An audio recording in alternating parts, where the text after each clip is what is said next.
I want more peace around food. That is the thing that most people who come to me for one-to-one coaching are shooting for in one way or another. Yes, we talk about health and stress management and even training and exercise programs for people who are into that, but wanting more peace and more mental space around food is the common link between the vast majority of people that I work with. My own relationship with food was far from peaceful for almost 2 decades while I was working in the fitness industry and while I was down the rabbit hole of some really strict and unhelpful diet and training programs.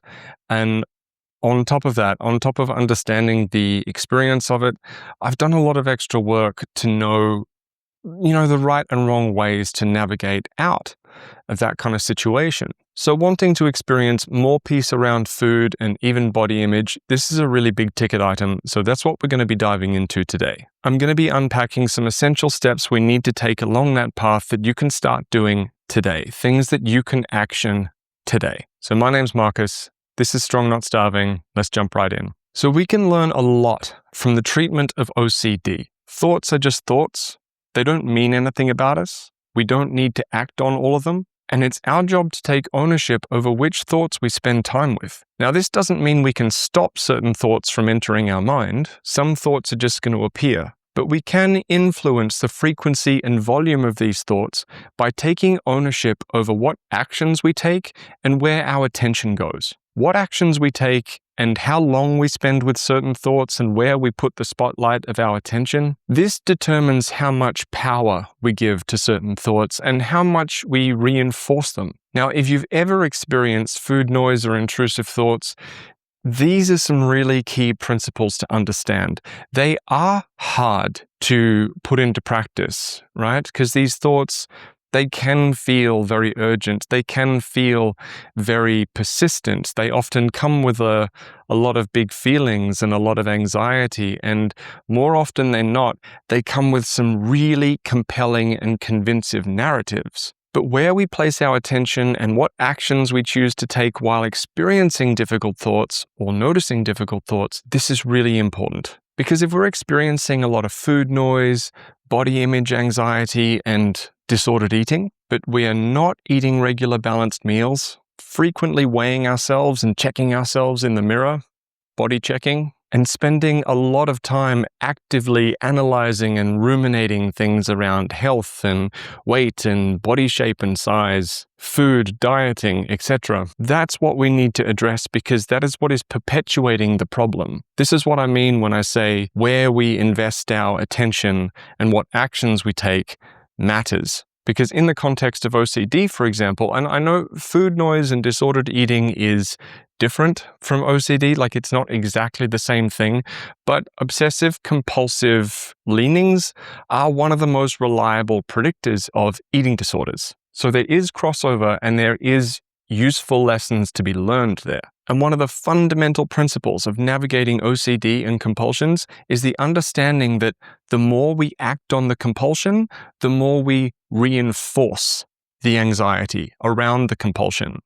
We perform different things, different actions, different compulsions, because there is the narrative or the belief or the illusion that if I do this thing, it's going to resolve the feeling that I'm experiencing. It's going to make me feel better if I tick this box or do this thing. But the reality is that the compulsion and following that compulsion and trying to resolve how we feel by acting on these things and spending more and more time with them actually reinforces the anxiety and the emotional flooding even around these experiences. So for example, we might think I'm weighing myself, I'm checking my body, I'm following a strict diet, or I'm paying attention to all this stuff because that's what part of me says I need to do in order to stay in control and make sure things are managed. But when it comes to disordered eating and food noise and anxiety around all this stuff, especially around body image, the more we double down on doing these things, the more we reinforce the anxiety. It's a really hard thing to embrace because the narrative is I need to control, I need to manage this stuff. But what really needs to happen is we need to take a step back. And that can feel really hard because it challenges that part of us that wants to manage. Now, I've even seen this happen with people that have stepped away from dieting, right? They're like, I'm not doing that obsessive, rigid dieting thing anymore. I've let go. I'm anti-diet, whatever. And that's cool. But even after stepping away from dieting, the amount of focus, the amount of attention, the amount of energy that goes into thinking about food, following those thoughts down the rabbit hole, maybe looking at certain kinds of content, maybe being self-critical and analyzing your body, it's still reinforcing the anxiety. It's still reinforcing the noise. And this can feel really complicated and unfair, right? Because we may have done a few really good things. We may have taken some really helpful steps, but there might be a couple of things that we're still compulsively holding on to or over-investing in, and those things are enough to keep the cycle going. Now, I'm not saying you need to be totally irresponsible and throw caution to the wind and just go, yeah, whatever, I'm not thinking about any of this anymore and I'm just eating whatever I want, whenever I want, and not giving it a second thought. And that's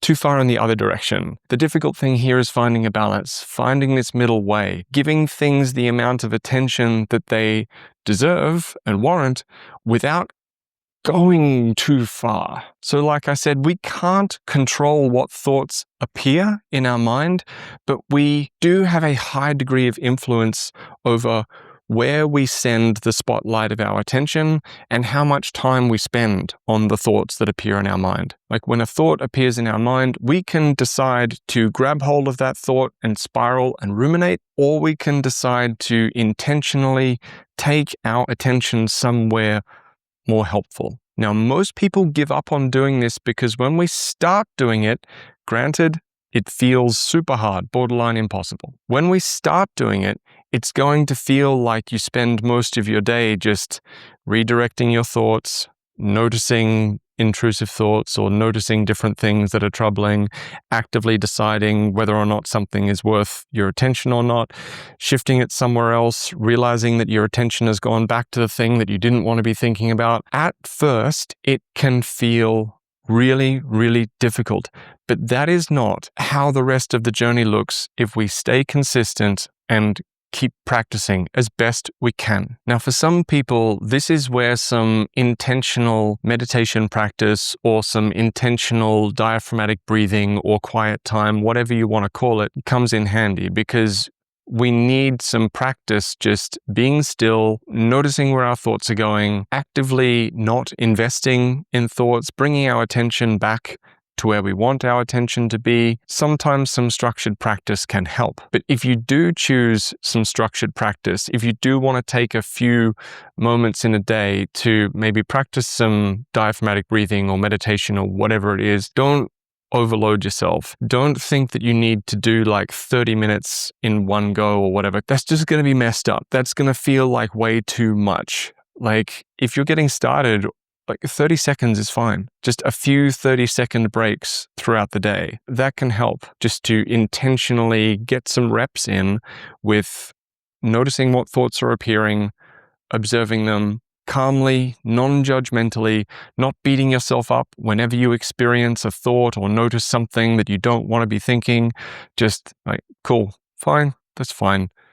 My attention's going over here. And again, I know when you start doing this, or if you've tried to do this in the past and just felt like it was really hard, yeah, it does feel really hard. But like any skill, like any practice, when we do it consistently, we do get better at it. But it only gets easier. Things only improve if we stop doing the things that are perpetuating the problem. So if you're doing some good work, putting this into practice and taking ownership of where your attention goes and taking a few moments every day to notice thoughts, to not invest, to observe, to direct your attention where you'd rather it go, but at the same time, you're weighing yourself every day, checking yourself in the mirror, trying to push meals back as far as you can to make up for maybe what you ate the previous day, or you're strictly limiting the number of foods that you're allowed, or you're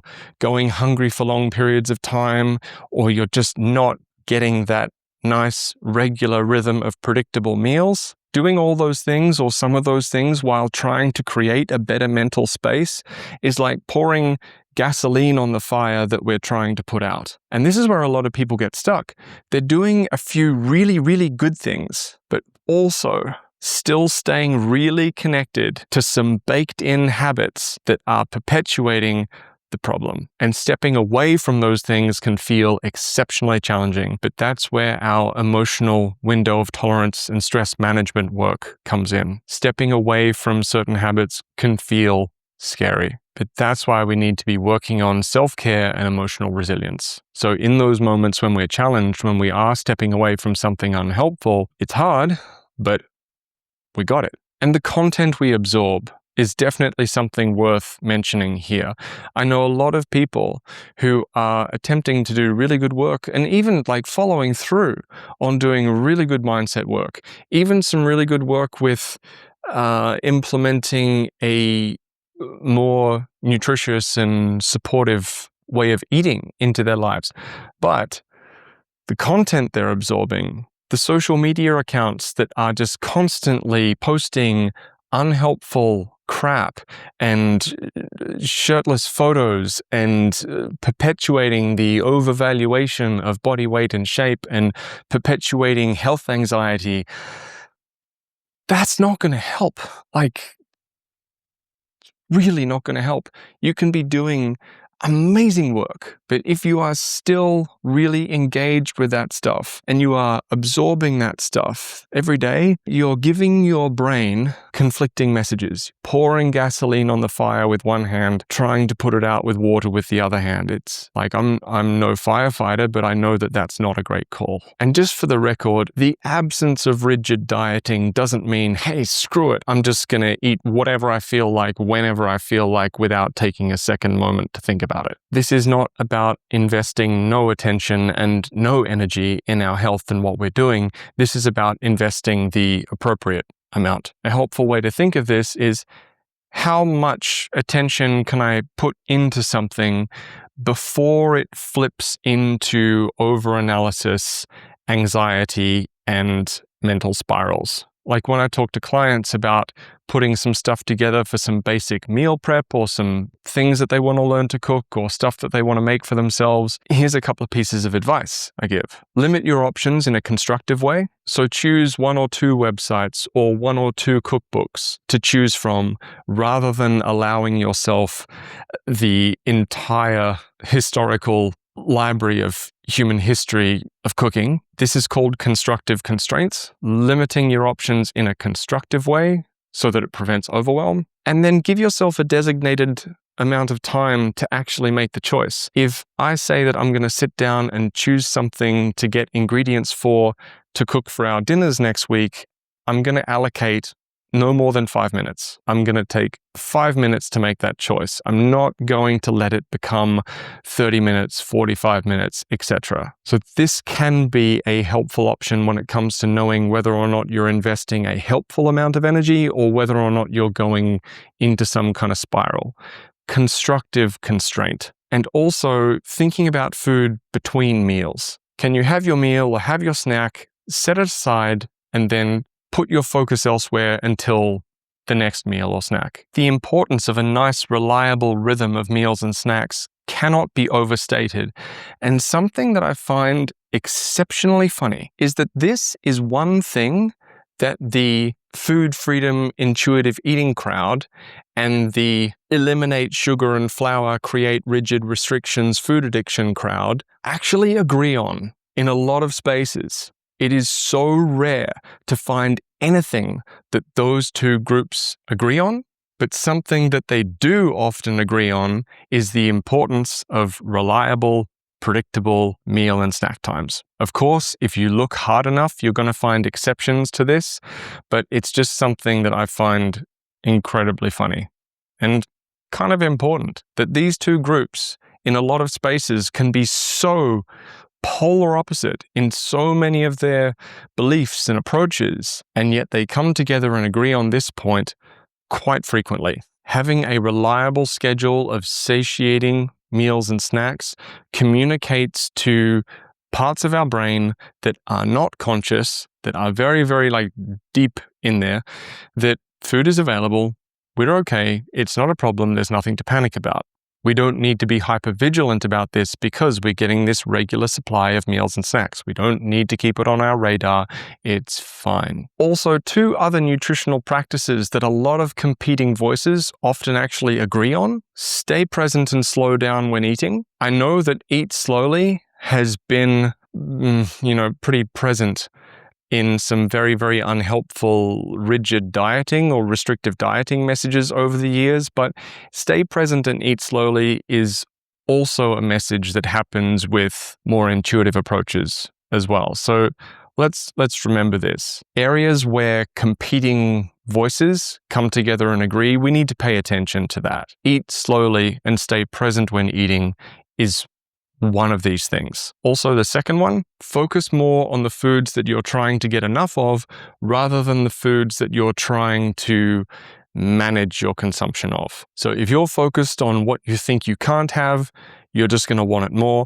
If you're focused more on getting enough of the foods that actually support you, that's going to be a better strategy. It's going to more naturally lead to you being more satiated, better supported, and feeling more in control when navigating our food environment. So if we want more mental peace around food and to feel able to make better choices that serve us well, stop pouring fuel onto the fire that you're trying to put out. We need our energy and attention to go towards getting ahead of our hunger with regular, predictable meals, focusing on what you're trying to do more of, rather than focusing on what you're trying not to do, taking ownership over where our attention goes, not trying to control what thoughts enter our mind, but taking more ownership over our reactions to the thoughts that do enter our mind. And remember, actively analyzing and ruminating and constantly consuming content about health optimization and dieting, this keeps food noise and body image anxiety going. This is one of the reasons why I'll often be saying one of the most important things you can do here is to make your life around food so much bigger than your life with food. If food and body shape feel like 2 really big ticket items in your life, rather than try and diminish that and fight that, invest energy making other things bigger. So rather than going to war with yourself in your head about what you believe and what you don't believe, experiment with leaving it alone for a second and investing your time and energy elsewhere. We need to be investing our time and energy in things that give back, things that we find genuinely fulfilling, things that we find genuinely meaningful, rather than go round and round in our minds about the number on the scale or what the best diet is. So if you're finding yourself judging, spiraling, and analyzing around food noise, and leave those thoughts alone. Don't try to go to war with them or make them go away, because that reinforces their importance. Our brain is like an Instagram algorithm. It doesn't understand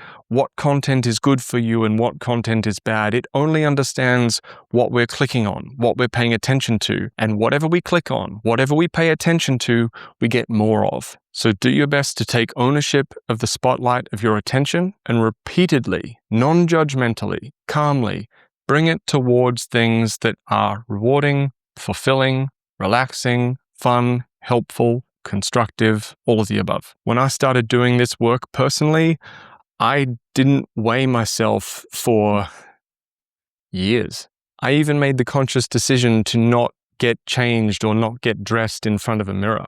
Because for me, at that time, I knew that looking in the mirror or weighing myself, it wasn't actually providing me with any helpful information that was influencing any of my behaviors or habits in a positive way. There was part of me that kept saying, you need to pay attention, because if you look the other way, if you don't pay attention to this, you're going to lose control.